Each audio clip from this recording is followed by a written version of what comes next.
Hey, we made it to the fourth and final step of the data entry process. This just involves getting the tenants assigned to the unit. It's not too bad. We're going to go over it here with Aaron Anderson. We're going to use him as a test customer. And we'll go over some of these other settings in some more videos later. But for this step, we're going to rent him a unit. So all we're doing is assigning him a unit in the software, making sure his balance is correct and everything's set up correctly. So at this point, what we're going to do is just walk from the top down to the bottom. So this first question it's going to ask us is which unit type he's in.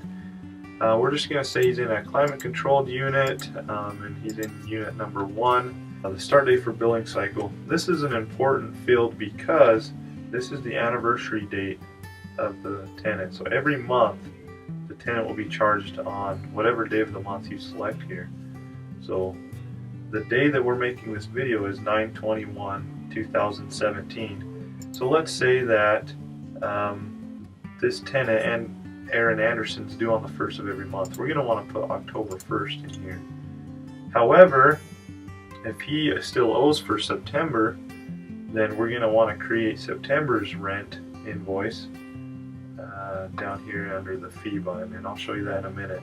But the reason I say that is because today, the 21st of the month, that's today, it will always be in yellow here. If we select a day in the past, the software is not going to automatically invoice for a past date. It's only going forward in the future from today's date. So we're going to put October 1st. The plan each month, let's say he's paying $40 a month. We'll just say no insurance, that's that setting. And charge a deposit, you can check that or not. This one we're just going to set up really basic, so no insurance, no deposit, no additional deposit, no admin fee. But these are all settings that you can do if you want to. And then add a fee. This is where I was saying we could charge for maybe a past rent. So let's go down here to rent. Say he owes for September for I guess it was $40. And we can put a description in here. Rent for 1 month period starting September 1st, 2017. So this will invoice him for the last month. Maybe he hasn't paid that yet. Okay, we can charge him a product, box locks, tape. We can do prorating. Now if we did do a prorating, that would gray this out because then it's going to automatically set him up on the 1st of every month as well. But if we wanted to do prorating, this would only be like for new move-in. Since we're using this step and just assigning it to our current tenants, we're not going to be prorating anybody probably. Then you can select his move-in date if you'd like to, and then there's a tax rate. And then down here at the bottom, this will just give you a breakdown of what it's going to do. So right now, the rent is 0, that's the main rent.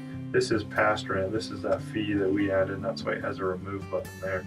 And that will tell you we're going to charge him $40. And he's due $40 right now, and then his next bill will be 10/1/2017. So we hit rent now, and now there's that unit. He's in unit 1.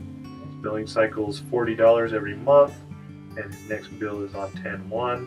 If we want to change any of this information, we can click this edit button, and we can always edit it. And that's the final step. So once you get all your units assigned to the tenants, and their balance is correct, then you're ready to rock and roll with the software and let it automate your facility for you. If you have any questions at all, just give us a call or an email or chat with us on our support site, or just look it up on our support site. We have a lot of answers on there. But yeah, there's lots of resources. Let us know if you need help. Thanks.